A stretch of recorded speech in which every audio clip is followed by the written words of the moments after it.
All right, it says you're live.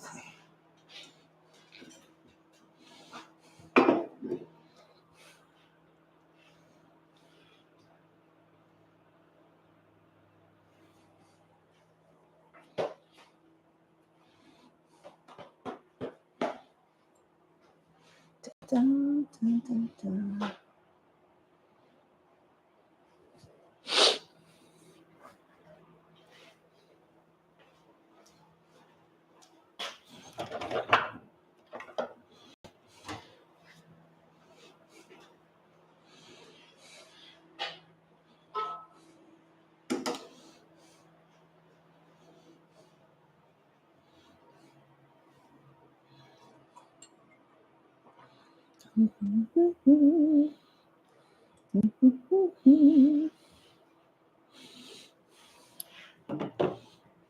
Nobody.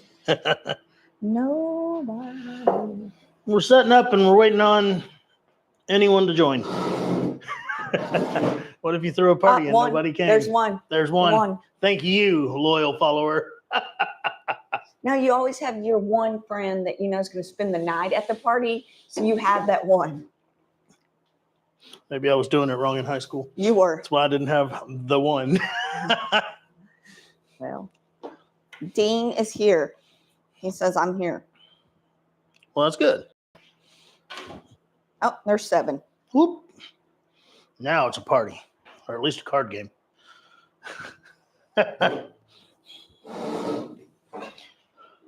Hey, Aaron and Janie Sue. Then let's party. Woo, Nan, calm down now. He's too old to party. Whoa. I can party till a good 7:30. Somebody's got to drive me home. Yesterday, our video got cut short by our Country Bumpkin internet. I'm looking into this Starlink that everybody was telling us about. But I want to say I probably just renewed my dang contract with Country Bumpkin Company. I think you did, and across the street, too. Yeah. But I wonder about at the house. That was where I was going to try it first. Yeah. So anyway, we're going to look into it. It does sound like good stuff. Yeah. I guess it's Elon Musk's brainchild. Take that, Google Fiber. Yeah, because you just buy the thing at the Walmart. Yeah, you buy the thing, and it's expensive, but then the service for it's like $120 a month, I think, for... I don't remember if that was residential or business, but one of the two I looked up was. But as long as it doesn't limit your data or whatever, I'm good with it. What's up, Robert? He has Google Fiber. I don't know what that must be nice. Yeah, we live out That's the fast stuff. Yeah, we don't get that. We got right past dial-up. Yeah. All right, and we got 25 people that want to listen to you. We're one step away from sending a letter. Smoke signals. Smoke signals, yeah. But then we're under a burn ban. So. Yeah. All right, guys. So yesterday we talked about the NP4 and the Class 26, and right in the middle of a sentence, it cut off on us. And so I was just bringing the Class 20 out when that happened. So I figured today we could do the 20 and the 18, which are the two machines I had left for this segment. And yeah, but I'm open to any questions and all questions. One lady was saying that she had hoped that I would skive some really, really soft leather with the NP4. And I mean, it'll do it. But yeah, I can cut a piece of leather for that, and we can do that. But yeah. So anyway, about that. Let me get this sucker kind of zoomed in on the 20 here. So this is the Cobra Class 20 sewing machine. All right. Now I tell people all the time. Like you say 20? 20. Okay. I tell people all the time that, like the Class 4 is designed for heavy, the Class 18 is designed for light, and there's not really an in-between machine, but it's not true. This is the in-between machine. This machine will sew just over a ½ an inch of leather, and yet will still handle the really light duty stuff like the Class 18 that I like so much. this is a great machine, okay? But it's not my favorite machine by any means, and it's for one very, very simple reason, okay? When I am sewing in reverse on the Class 18, the Class 26, I reach over here with my elbow to hold down the reverse lever, okay? And on the Class 20, your stitch length adjustment knob is right in front of that, and I can't do it. I can't reach it with my elbow to hold it down so I can keep my hands over here. And that is the only reason that I don't like the Class 20. Other than that, it is a fine machine. Okay. Didn't we know somebody that made something? So, yeah, what you're talking about is it was for the Class 26, and it was to hold it into reverse. But, I mean, I could easily take a pair of vice grips and put them on here, and then that could be the extension I need for my elbow. But how much reverse do you do that you need a vice grip? I mean, enough. Okay, I was just asking. I don't so. And it would alleviate the problem to be able to do that. So, I mean, there is a fix for it, and it's a very simple fix. But I got a Class 18 sitting over there. I'll just use that. So, in question, if that thing worked, the reverse thing, would you replace that for the 18? I mean, probably. Honestly, my 18 and I have spent so much time together that, like, I won't replace it now, no matter what else comes out. Right. But yeah, no, if I had found this and that was right on it before the 18, I'd probably be the same way with this one instead of the 18. Okay. Question, the needles for those machines, are they machine specific or are they? So the 26, the 20, the 18, the 17, they all take the same needles. Okay. It's a very common needle size. But they're not like you got to go to Leather Machine and buy their needles for that machine. No. Unfortunately, I am not super educated on actual needle numbers and all their sizes and stuff. I'm real good at looking at a machine and being like, oh, I know which needle that needs. But I can't like, 135 X16 X207 X who knows what. Anyway. And then there's also, just like anything else, there's like 9 different conversion charts for how other countries and other companies and whatever else gauge needles.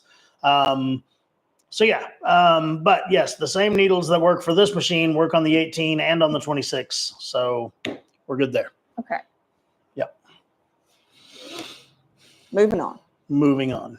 Other than that, this machine's also nice because it has a larger bobbin. It's not huge in comparison to the Class 18 bobbin, but it is a little bit bigger. I'll grab one of the 18 bobbins and show you. So this is a bobbin for the Class 18 right here, and this is the bobbin for the 20 and 26. Okay. How many bobbins do you think a person needs? It just depends. If someone does a lot of sewing with different colors of thread, different types of thread, whatever, you just can't have too many bobbins. A new machine comes with 4 bobbins. There'll be 3 in the accessory kit and 1 in the machine. But honestly, I have probably 10 bobbins per machine, and all the time I'm like, I don't have one in this color. But generally, I keep 1 bobbin winding while the other one's sewing, and I use 2 cones of thread at all times so that I can do that. But anyway, what else? Well, these are my questions. I'm making a bag and experiencing with glue lining to the flesh side. Skiving off 2 millimeters through the NP4 works pretty well. Is there a better way of hiding lining from the seam? You can put a binding on it over after you've sewn it. If we're talking about a turn bag, but no, if it has exterior seams to it, like a veg tan type bag, it's very difficult to hide the liner out of the seam, unless it's like a burnishable leather that you can make part of the burnished edge. Can you bolt an extension to that back thing?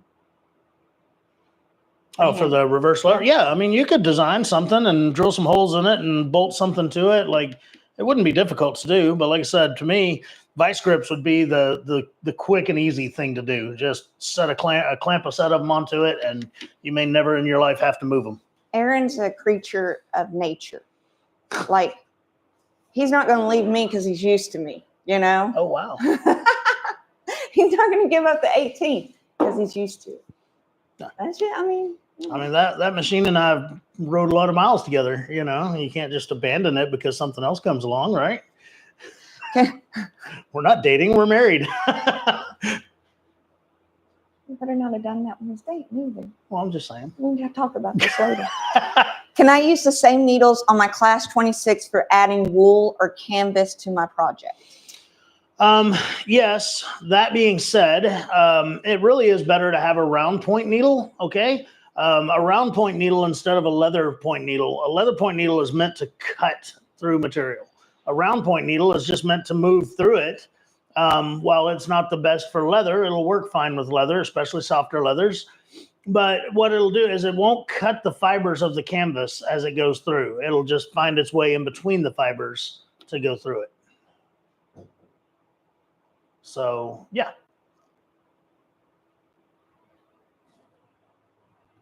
Moving on. So this is an older model, class 20.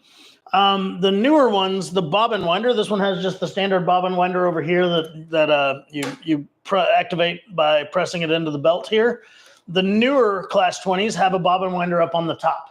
And even though I already know that, every time I go to give a class, that Leather Machine Company brings me some new class 20s for. It always freaks me out when I look at them. I'm like, whoa, what is that? But anyway, it's built onto the machine, so that's kind of nice.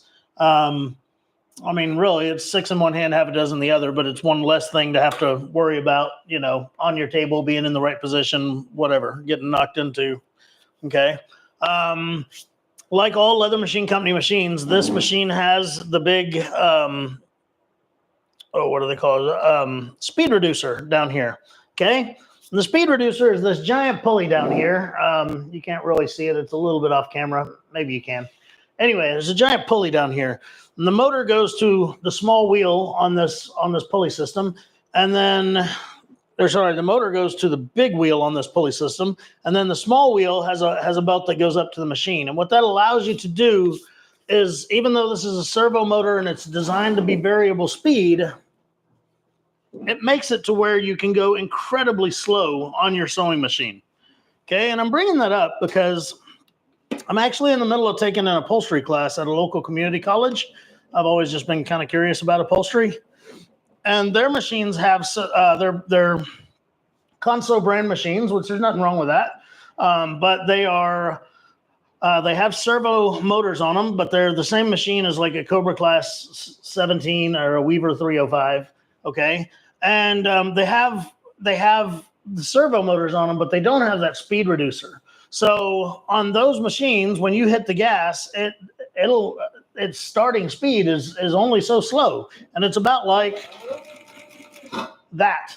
And it's a little bit harder to control than these Cobra machines that have that big old speed reducer on them. Like, to the point, I'm seriously thinking about loading up one of my class 18s and taking it to the class just to show the instructor that, what our machine, he keeps asking me about my machines, and because I've shown him some of my top stitching stuff that I've done, and the chair that I'm working on in that class, I'm going to do a lot of fancy stuff too. And honestly, I will have difficulty doing that fancy stuff on their machines. So I'm bringing it home as homework and working on it here at the shop. So Michelle has 2 bobbins for every color, Very which nice. kind of throws me off because, when I do my embroidery machine, I have black or white. Mm-hmm. But, y'all have the colors. Well, a lot of the time with leather projects, you're going to see both sides. When you embroider, a lot of the time you don't see the back side. It's on the inside of a shirt. Or I don't need your my mansplanation or whatever it's called. Did I mansplain that enough? Oh, by the way, mansplaining means when a man explains. I should pan the camera over, guys. It's a great look she's giving me, and if I don't live to see tomorrow, you're my witnesses. To know why. So Rock Leather Works has machine Cobra class 26 and the Texo 2750 are pretty much the same machine. Mm-hmm. Yeah. Okay. So all of these machines are clones of something else. Mostly Juki's. Juki was kind of or old Singers. Juki is like the Cadillac of them all, from what I understand. I've never sewn on a Juki, but I hear that they're really nice. But the rest of them are kind of just clones of those. So yeah, different companies will have extremely similar machines, if not almost exactly the same machine, under different names. This is why they watch us. It's because you're mean to me, and because I'm mean to you. Yeah. So anyway, does anyone have any questions on the Class 20? And if not, what would y'all like to see next? I've got an 18 over here, which is very similar. And that's what I use in most of my videos and stuff. Or I can go back to one of the other machines and answer some more questions and stuff like that. This is y'all's time. I'm going to be sitting at my 18 quite a bit today. I've got my homework for my upholstery class that I'm working on, and I'm stupid excited about it. So I'm getting lots of 18 time today. Yay! Yay! Look at the dust on that sewing machine. I don't use this one too often. Yeah, you can tell. So this 20, I don't use it very often. Show them how the bobbin works. How you load the bobbin. How to wind the bobbin? I can do that. Well, yeah. I don't use the 20 very often, and I already told you why. So this one does sit off in the corner a lot, but sometimes when I'm making something that has a real thick seam to it or something, I will get this one out because, again, it will sew heavier duty stuff than my 18 or my 26. Is the speed reducer standard or an option? It is standard on every Cobra leather machine. You can buy one from them and add it to other machines if you're good at, putting things together like that and figuring out what size belt you need, stuff like that. What's the cost of this machine? Dang good question. You want me to go look? Yeah, if you don't mind looking it up on our website. I got it right. As far as I know, every Cobra dealer has the machines for the same price. I mean, we follow the MSRP of Leather Machine Company. We don't put up the prices for free shipping. Come on. Yeah. Class 20, you said? Yeah. Is there a premium? No. Doesn't one of them have a premium or the something? 3 and the 4 have a premium. This says $23.20. There you go. The Class 20 is $2,320. $2,320 there. Can you see thicker veg tan on that? Can you sew? So, yes. This one will sew just over a half an inch. So it will sew more than the 18 or the 20, which are only rated up to about 3/8 of an inch. Is that machine capable of the double head? Oh, yeah. So this machine can also be configured as a double needle machine. Okay, so that would be 2 lines being sewn at the same time right beside each other, about 1/4 of an inch apart from each other. That's why we have that, isn't it? No, I have one of those too. What? I'm just going back. I'm just going. So anyway, it will. But the problem with the double needle system is it's only going to sew straight lines. You can't make a turn when both the needles are doing this. Okay, if the needles walked, then maybe you could, but that's not the case.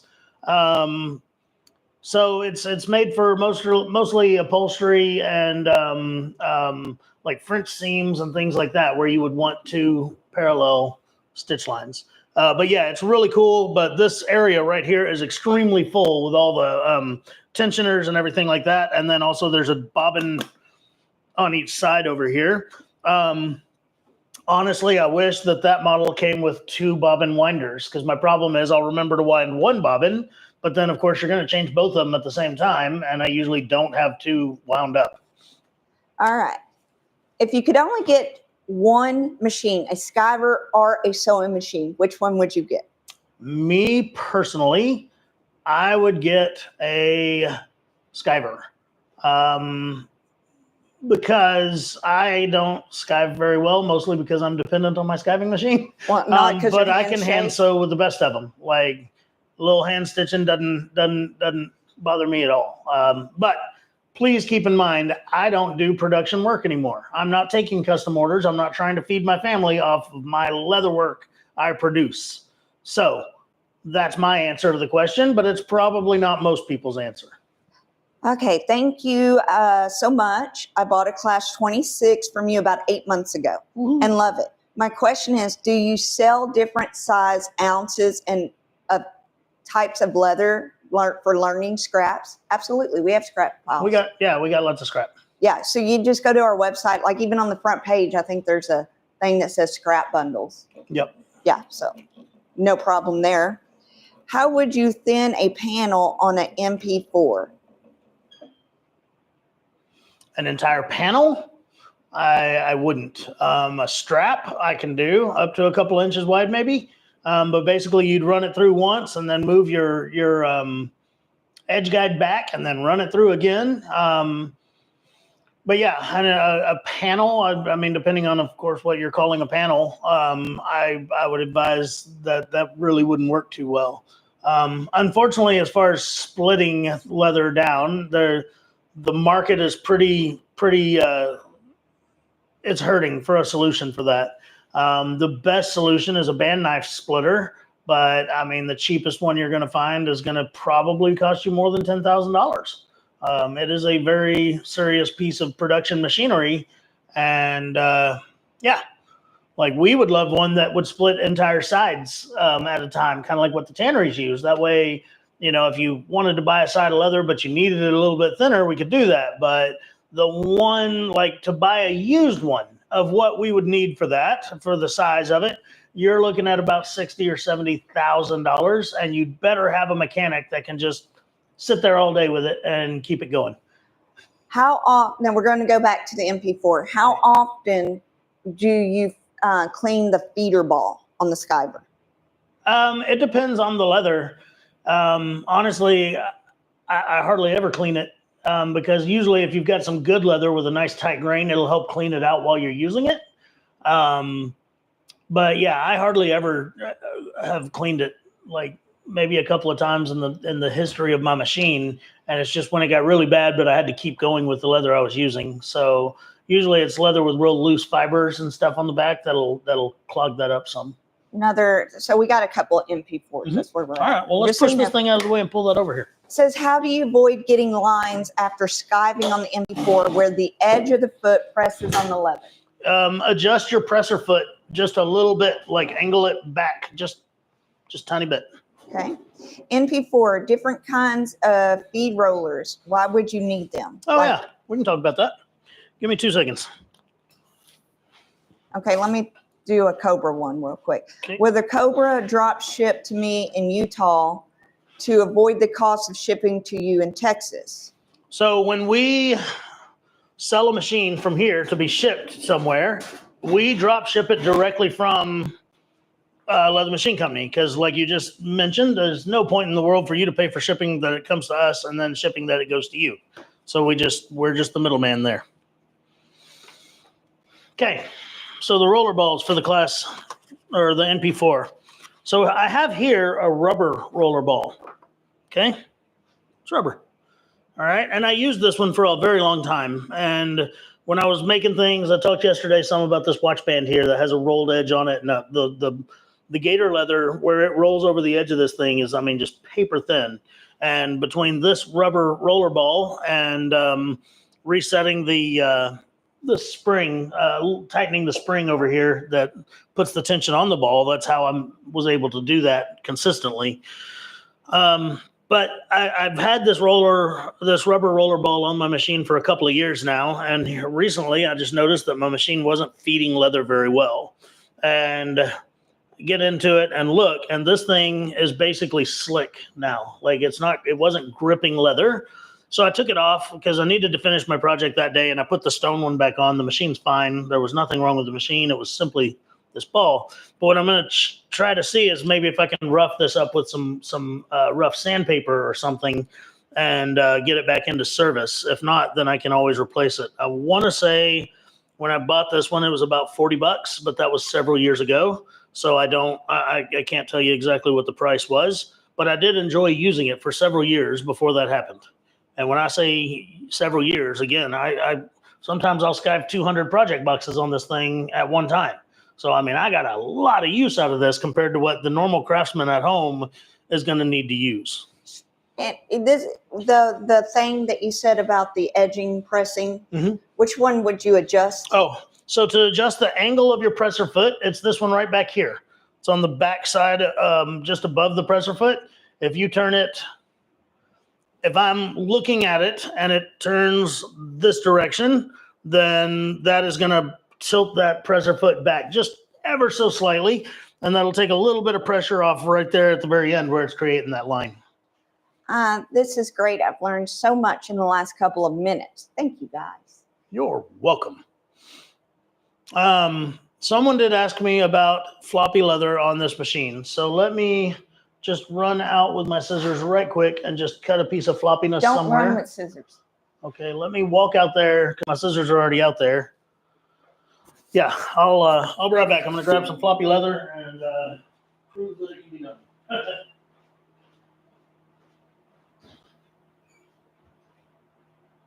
Now a word from our sponsors.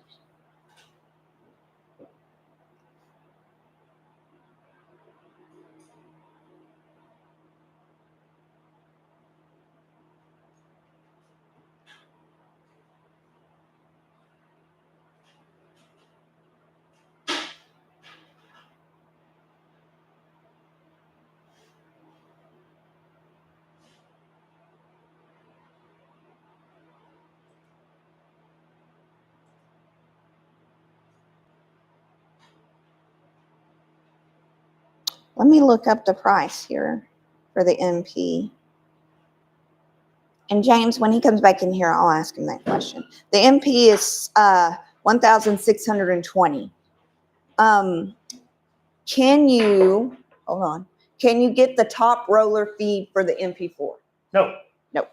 There's different mechanics going on in the two machines. That's why the NP10 is so much more expensive. Okay. All right, so this is a piece of 3 ounce or so. It's pebble grained. That was one of the other questions about that same, can you skive that? And yeah, I'm going to run it through here once or twice. I've got to make sure that everything's set up for this leather. Once again, I always grab a scrap of what I'm going to do and make sure that it'll work before I put my project in there.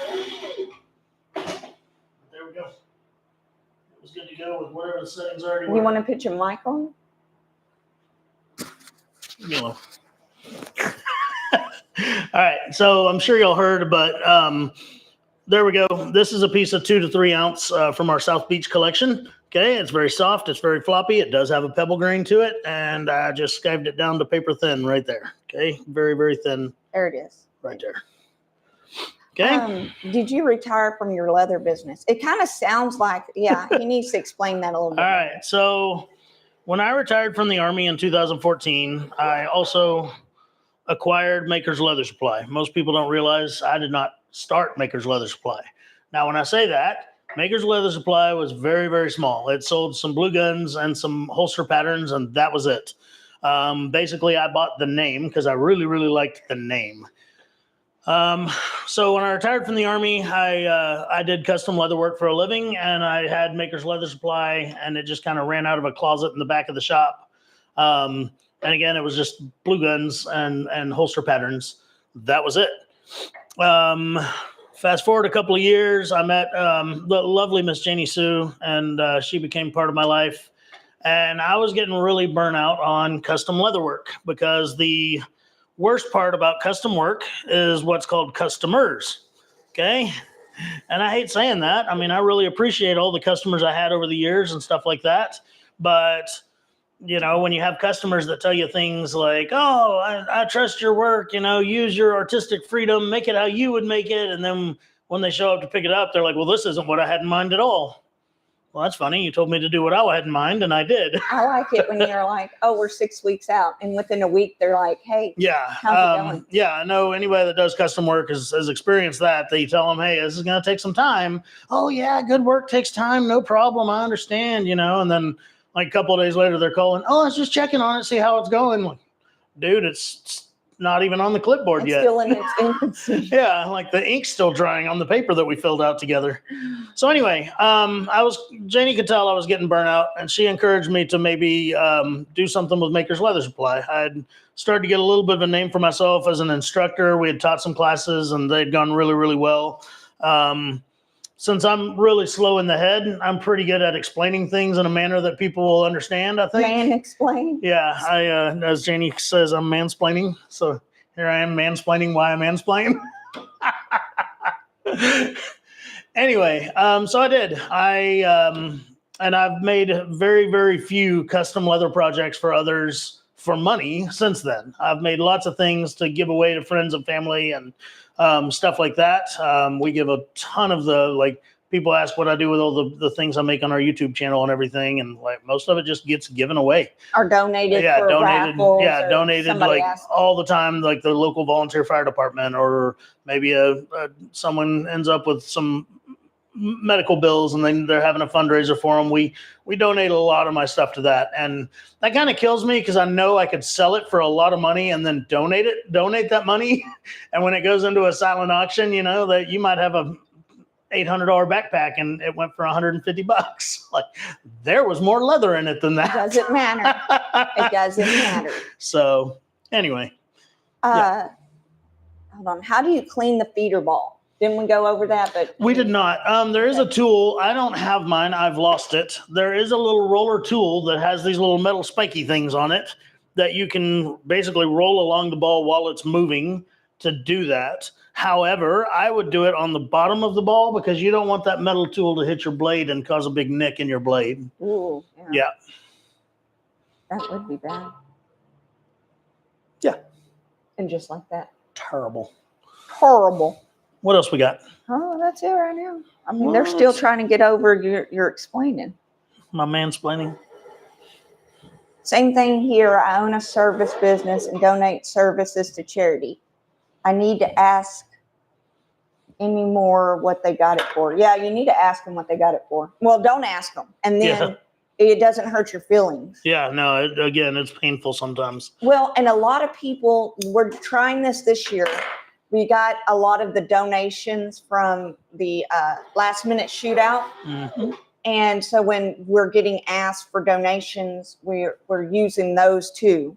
So that way, that helps. Now, mind you, we're selective about what we donate to. It's not like we're just donating to anybody that walks in and is like, oh, yeah, my brother's sisters, uncles, cows. Yeah, like they do too many drugs and now they can't afford their rent. Can you got something to donate? No, I sure don't.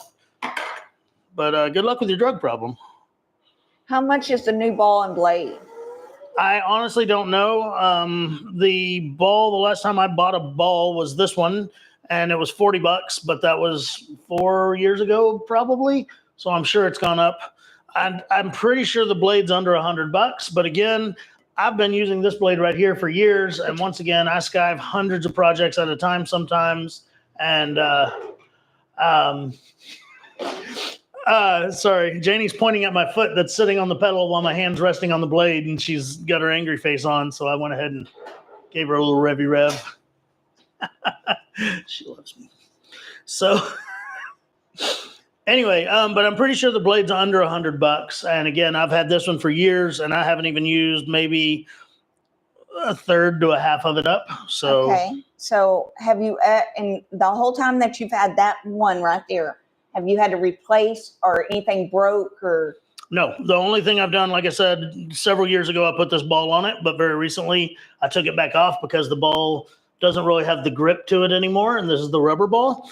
And I took it off and I may be able to hit it with some hard sandpaper, some real coarse sandpaper or something and get its grip back. But I haven't tried that yet. I literally like 3 or 4 days ago took it off. Okay. Do you have the Skyver in stock? Could I pick one up if I came by your store? Not at this time. We really don't stock way too many machines anymore. We kind of have a wait list type thing where, once we have 7, 8, 9 people that need a machine, we just go ahead and place the order for them all. They come in, we call everybody on the list, tell them their machine's here, and if they come get it, that's great. They don't have to prepay for it to be on the list. And if you don't, we just go to the next if you don't, then hey, somebody else will want it soon. Don't worry. Okay, so hold on. James recommends maybe sandblasting the ball. That could be an option, but I don't have a sandblaster, but I'm sure one no, of my you don't need friends to buy does. one either. I mean, you never know. I've had needs. Tell him about the flamethrower. Janie walked out to my wood shop one day, and she called me. And the wood shop's behind the house, and when I was doing a lot of woodwork, that's where I did a lot of woodwork. And anyway, she calls me, and she's like, "Did you know we have a flamethrower out here?" I was like, "Well, yeah, that's my flamethrower. I know it's out there." She's like, "When did we get a flamethrower?" Does it matter? We have a flamethrower. Well, like, what's the point? Which do you prefer, the rubber or metal ball? The rubber one did really well for a long time. I've never used, there is a metal one that has like grooves in it and stuff. I've never used that one. I have seen it, but I've never used it. But generally the stone one that just comes on the machine is pretty good for almost all purposes. So if I have a class 4 and I do belts, wallets, and tack, and some saddle repair, and I'm going to get a companion sewing machine, do I go with the 2018, 17? The 18 or the 20 would be one of my two. If you're going to have a second machine, then, if you've already got that cylinder arm capability of the class 4, it's really nice to have a flatbed to go with it. How long does it take to get one in? Like if they ordered an MP4? Shipped to them? Like a week or two? Yeah, right now they're shipping within a couple of days, and then it takes about a week to get to wherever you are. Yeah, it's not like COVID time. Yeah, no, there have been times where there was a good month backlog or more, but I mean, everything's back to normal and they're shipping pretty much same day. Okay, so what's the 2-prong tool used for the NP4? It looks like it should be inserted into 2 holes, but it's not mentioned in the manual.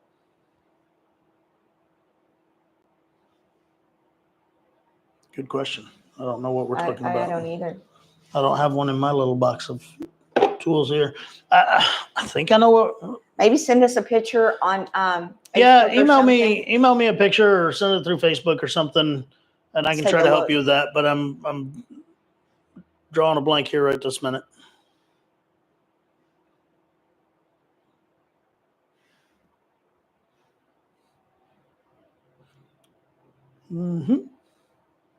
Anything else? So anybody got any other questions? Oh, is the Skiver that you used to skive the project box items? Yes. Yes. I have 2 of these because normally it takes 2 of us sitting side by side to skive a couple of 100 project boxes in a day or 2 or a week. So technically your DNA is on the leather and they could clone you like Jurassic Park. That's weird. I don't bleed on it. Well, I mean, like when My you talk. fingerprints. Well, I mean, there's touch DNA there. Okay, then.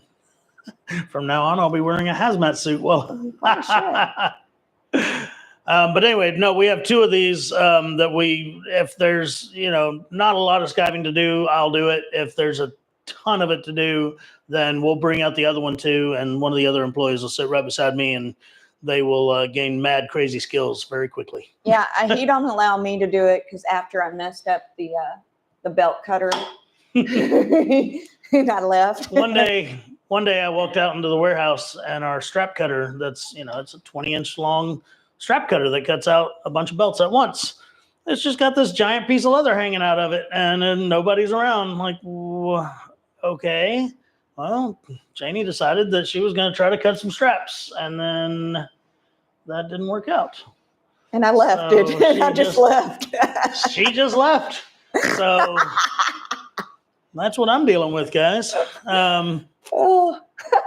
Anyway, and then I cut myself pretty ugly trying to pull that leather out of there. She had let it get all askew in there, and it got into the gearing of the machine. Like, this was a serious problem. We had to dissect the damn machine to get the dang leather out of it. And I hit my knuckle on one of those blades, and it bled so bad.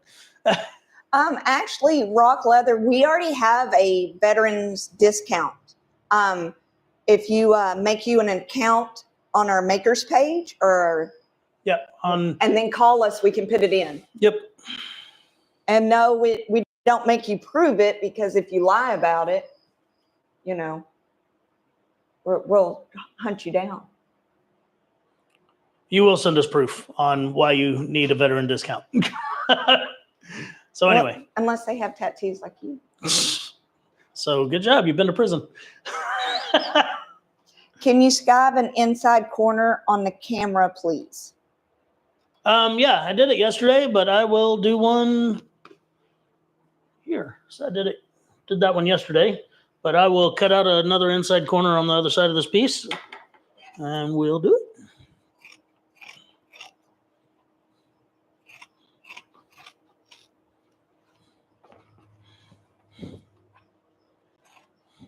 And then we offer the veterans discount and first responders also at the shows. And so I'll ring somebody up and they'll check out and they're fixing to leave and they're like, hey, did you have a military discount? And I'm like, oh, I wish you would have asked before I did everything. Sure makes it easier if you let us know before you pay. I try to catch it. Like some of them have hats or, there's that clues. All right, I'm going to zoom back in on this thing. And I will skive the inside corner of this. This is just like what we would do on a box seam on a bag or something. Okay.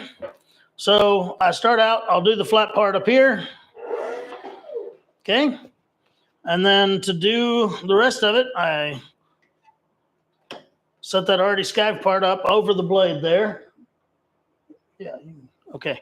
And then I go slow. And when I get to that turn, I just rotate the leather right through there while the machine's turning slowly. And then the same thing there.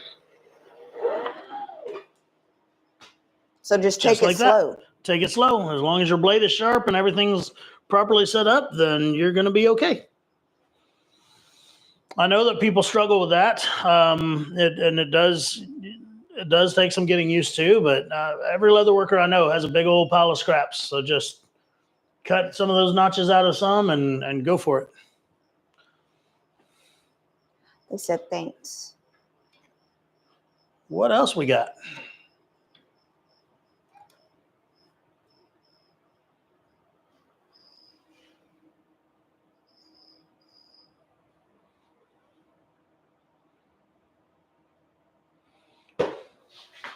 That's it.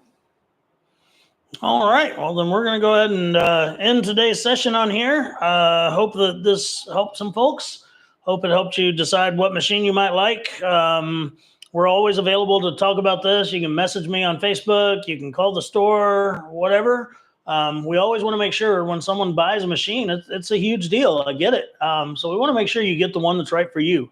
A lot of people will call and be like, well, I want to order this machine. And like, well, okay, let's talk about what you're going to do with it, and some people get offended because they're like, I know what I want. All right, cool. That'll be so much money. Thank you very much. We'll have it right out to you. But others have come back and been like, oh my gosh, thank you so much for talking me into this machine and not that machine. I try to mansplain my expertise as much as I can when people are looking at a machine, because I do want people to be happy with what they got and make sure it fits what they're doing. But again, like I said, some people call and they've already got their mind very well made up because someone told them, oh no, you want this machine. And well, that person only knows that machine. So that's probably why they told you that. So anyway. Yep. Everybody said thank you. Yeah. All right, guys. Well, thank you very much. And I hope you have a great week. I'm Aaron Heiser, Makers Leather Supply, and we'll try to make these lives kind of a weekly thing for us. Have a great day.